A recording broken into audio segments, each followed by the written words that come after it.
Струга знае и не заборава дека во 2004 година режисерот кој што ја кроеше судбината на народот се викаше Бранко Црвенковски.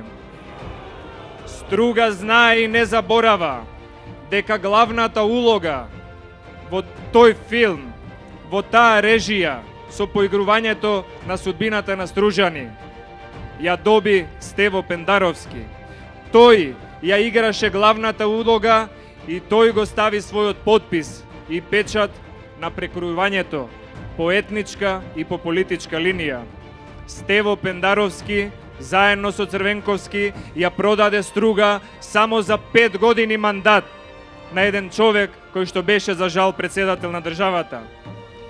И во својата изборна кампања Пендаровски тврдеше дека негова цел е да ја врати моќта на народот, да ја врати моќта кај граѓаните. Господине Пендаровски, моќта е тука, моќта е во народот. Вчера вие видовте каде е моќта. Струга гласаше за Иванов, Македонија гласаше за председателот Иванов. Ова се едни од најважните избори за Македонија. На 27 април ќе гласате каква Македонија сакате. Во каква Македонија сакате да живеете вие и вашите деца.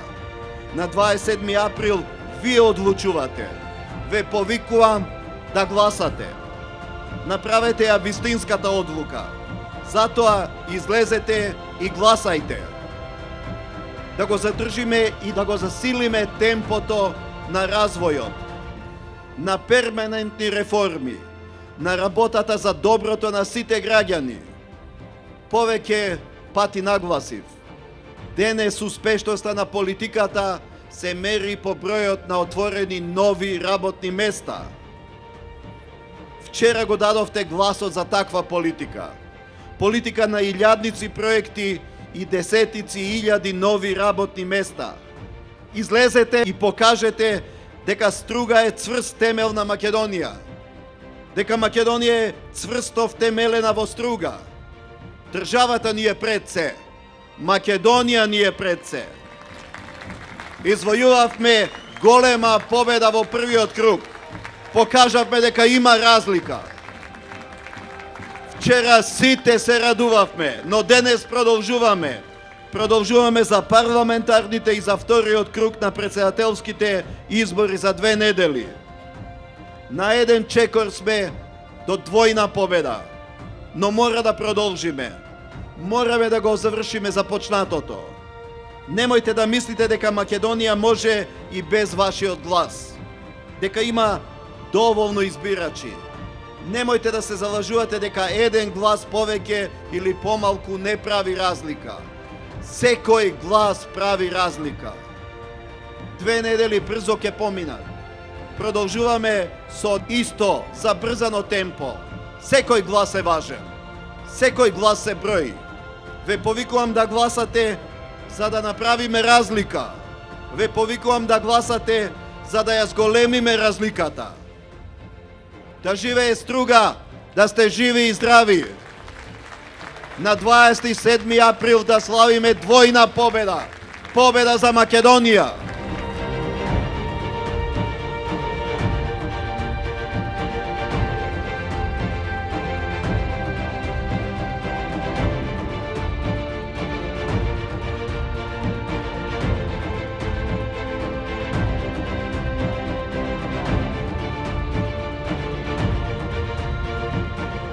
Драги пријатели, вчера во Македонија имаше избор. Вчера ја видовме најреалната од сите анкети во Република Македонија, во која што мнозинството, убедливото мнозинство граѓани ја даде поддршката на кандидатот на ВМРО ДПМН и коалицијата за подобра Македонија, сегашниот и иден председател на Република Македонија, Ѓорѓе Иванов.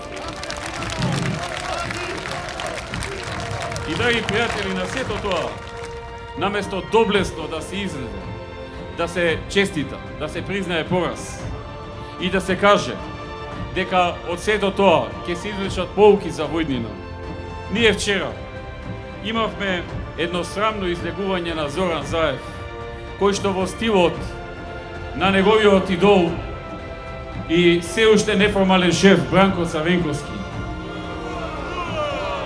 го кажа истото што го кажуваше и Бранко преходно на преходните избори, само со различни зборови и со различен вокабулар. Тој повторно вината не ја најде кај себе и кај неговата политичка гарнитура.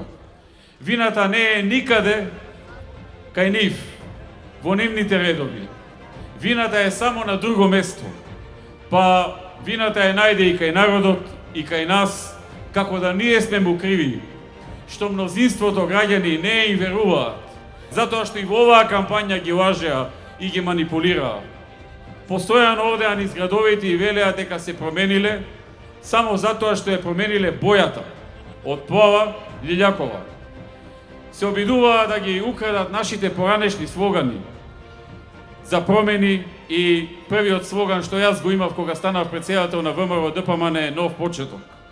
Меѓутоа, само со слогани и со боја не може да се испрати вистинската порака. Го гледам Зоран Заев, повторно е неискрен со луѓето. На некои места го фали Бранко Црвенковски до безсвест. Го величи до небо. На други места па вика се променивме, не сме веќе како тие пред тоа. А кои са тие пред тоа? Бранко, кој што завчера во некоја друга општина го утепал од фалење и кажал дека приватизацијата што ја направи Бранко е најдоброто нешто што можеше да се направи во тој период. Она со отпуштени 200.000 луѓе од работа и со приграбен капитал од 5 милиарди евра за символични суми. Тоа е таа неискреност. Зоран Заев во оваа кампања сакаше да му се допадне и на Бранко и на народот. Народот тоа го препозна и му даде црвен картон уште во прво полувреме. Тоа е разликата. Гледам дека мислел, ноќеска мислил што да прави, што да каже и денеска пресконференција. Ај викаме да видиме што ново ќе кажи овчера. И гледам две работи. Првата па истата песна, истиот филм овчера, слобода, демократија, нема, има. Втората точка, вика сега јас на вас ќе ви покажам, на народот му сопај. Сега ќе ви покажам и ќе ги разобличам кои се и што се овие, најавувајќи црна кампања против нас, против мене, против Ѓорги, против Антонио, против сите носители на листа, против раководството на ВМРО. Демек, од утре ќе почнел негативна, црна, клеветничка кампања, во која што ќе ни измислува афери, ќе ни лепи етикети, како да народот вчера не сретнал и вчера не запознал. И сега во овие 10 дена што престануваат 11, Зоран Заев ќе го разубедува и ќе не представува нас како најцрно можни луѓе во оваа земја. Навистина, драги пријатели, непоимливо е. Тој уште од сега, кога е далеку од подршка за премиер, покажува невидена ароганција. Ароганција што ќе му донесе уште потежок пораз во вториот круг. Пред една година од прилика дојдов во Охрид и се договоривме со градоначалникот кој што само што беше избран пред месец-два да се видиме. Имавме долг разговор на само две точки. Едната точка му беше во каква ситуација е затегна општината. И можам да кажам, со таков наследен долг човекот одлично се справува до сега. Втората точка беше за луѓето во Охрид. Го гледав како искрено ми зборува за тоа колку сиромашни луѓе има во Охрид, колку невработени луѓе има, колку е важно да им се помогне. Мораме да најдеме начин да им помогнеме. Мора некако да се најдат фирми тука во Охрид да дојдат, во Охридско-Струшкиот регион да вработат луѓе, да се отворат нови работни места. Потоа ги собрав луѓето од нашиот тим. И побарав од луѓето во мојот тим да вложат двојни напор во убедување на компании да дојдат тука. И не мислев дека толку брзо ќе успееме. Но еве го, фала му на Бог. Две компании објавија дека ќе инвестираат во регионот Охрид-Струга. Едната ќе вработи 800, втората 1000 луѓе, вкупно 1800 нови работни места за Охридско-Струшкиот регион. Драги пријатели, во новата програма размислуваме да најдеме начин од следната година Не само што се отворија нови ефтини авиолинии за Скопје, да почнаа да се отвораат и за Охрид. И првата дестинација да биде Лондон, затоа што таму секогаш доаѓаат многу туристи на сите места, па зошто да ги нема и во Република Македонија и во Охрид овдека. Предвидовме и целосна реконструкција на специјалната болница Свети Еразмо во Охрид, доградба на старата болничка зграда, реновирање на операционите сали и реорганизирање на постојните оделенија, се со цел пациентите да добијат што подобри здравствени услуги. Ветуваме изградба на 3 училишни спортски сали во Охрид. Предвидуваме санација и реконструкција на пристаништата и пристапните платформи во населените места Пештани, Трапејица и Свети Наум.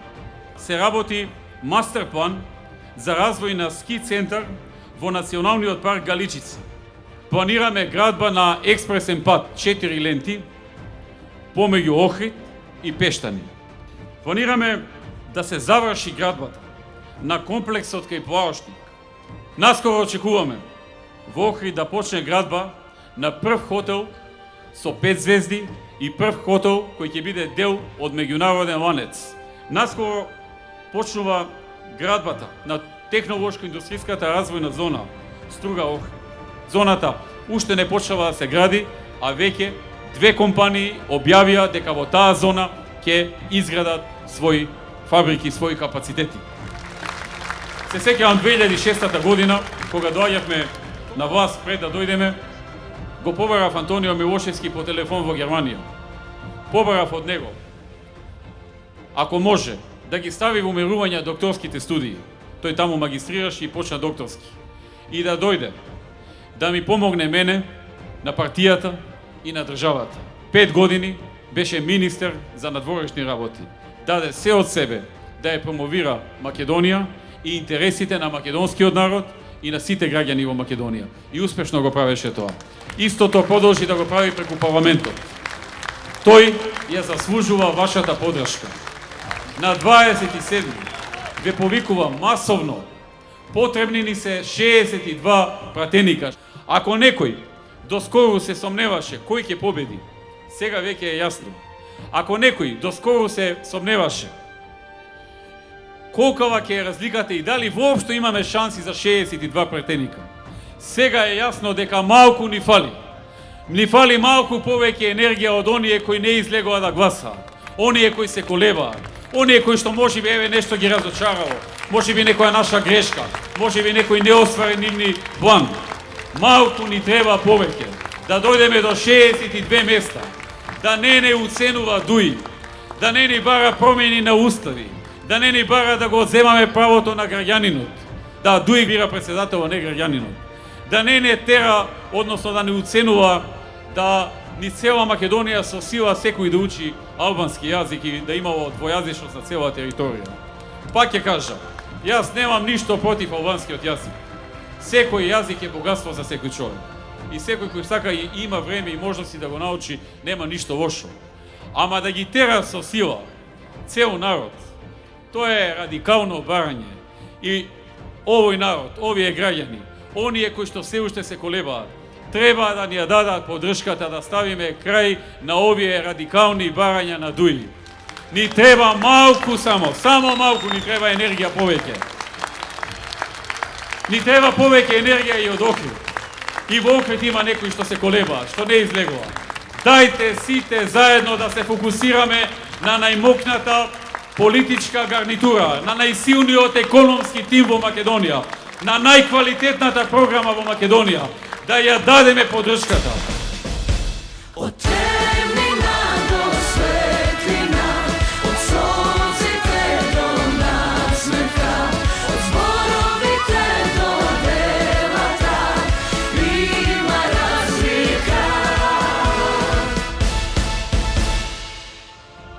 Заокружи број 5 и гласај за 2046 нови проекти, кои што докажано се реализираат. Проверено. Нова изборна програма на ВМРО ДПМН. Има разлика. Ти знаеш да препознаеш.